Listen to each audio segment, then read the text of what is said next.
Good afternoon, everyone. I think we're here to talk about the fire in the vicinity of the central terminal. So that came in last night at around 9:20 in the evening.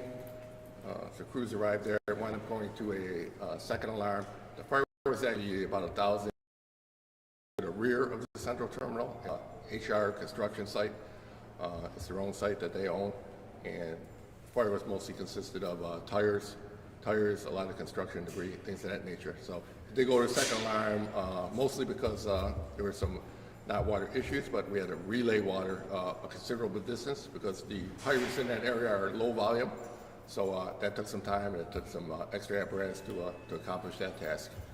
So, and the damage was estimated at around approximately $50,000. So crews were called back again this morning, shortly after 9 o'clock. The fire was still smoldering. We're attempting right break down that pile using HR construction equipment, excavators, things of that nature. So all the equipment being used is HR equipment, construction, excavators, things of that nature. And they're working to take that pile apart so we can get better access to it and get water at the seat of the fire, or to the seat of the fire. So that operation is. It was reported that when trouble staging because of the location. Can you talk about that? Yeah, so it was, I don't want to say remote, but the site itself is remote. It's hard to get to. So yes, and plus there was we had a standoff distance.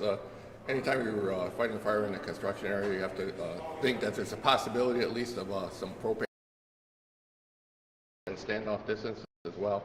And we had to raise some aerial ladders to get that standoff distance and to get water on the fire. So there were some access issues early on in the fire. You put it was a pile.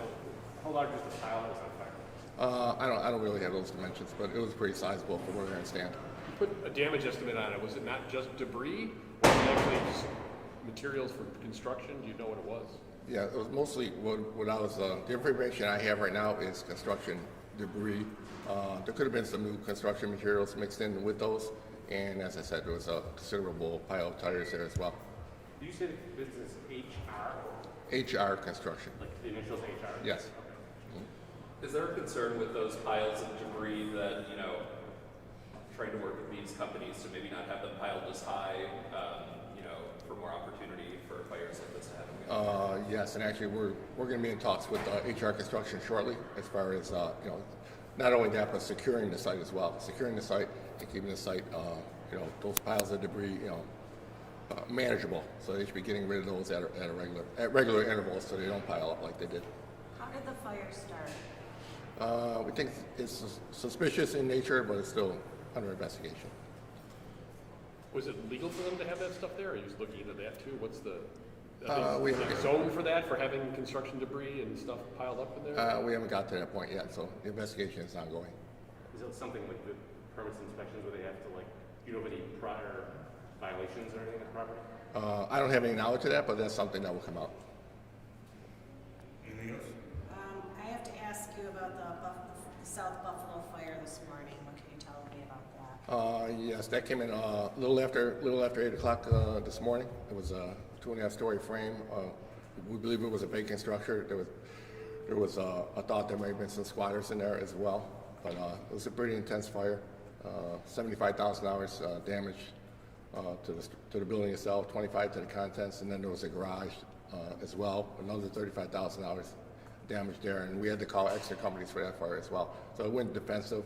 Initially, we tried to interior attack, and it very quickly became a defensive fire.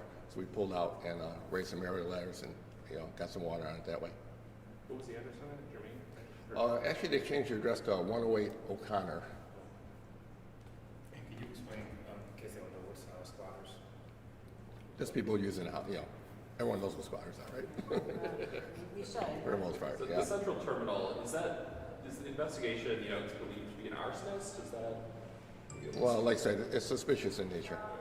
So there wasn't really any ignition source that we could find at the time, but the investigation is continuing. Who said the response to the central terminal fire, the hydrants were low volume, is that right? Low volume, yes. What does that mean exactly? just like the pipes are smaller, or? No, I mean, every hydrant, should give off, so many gallons per minute, or provide so many gallons per minute. But just because of the location of those hydrants, they didn't supply a higher volume of water, which some of our hydrants in other parts of the cities do. One more question on, they're texting me all these questions. Let's see, ask the commissioner, you guys have been so busy of late, what is the spin like, and an explanation for all of this fire business, and what has this been like for the floors with all these fires of late? Well, obviously, it's been a really tough 2 weeks on the department. We lost a firefighter, so that's taken a toll, an emotional toll. But like I said on many occasions, it just doesn't stop. I mean, it's a 24/7, 365 operation. So, and these are things we have to deal with on a daily basis. So, right now, while we're having this press conference, there's people responding to different incidents throughout the city, whether it's EMS or a fire or investigations or a number of other incidents. Are people getting, emotionally, firefighters getting emotionally drained because of all the activity? And then what are you doing to help them mentally? Well, we already had a more than one round of grief counseling. Worked with City EAP, the Union Local 282 EAP. We have a department chaplain, Father Sile. He's been out and about talking to our firefighters as well. And they lean on each other as well. So, there's a bond there. So, not everyone wants to come forward and admit they have some issues. So that's the difficult part, just drawing that out of them, finding out who actually needs some help. So it's been a difficult time, but we've had difficult times in the past, and we've always responded. O'Connor caused under investigation? Pardon me? O'Connor, the fire, was that under investigation? Yes, it is.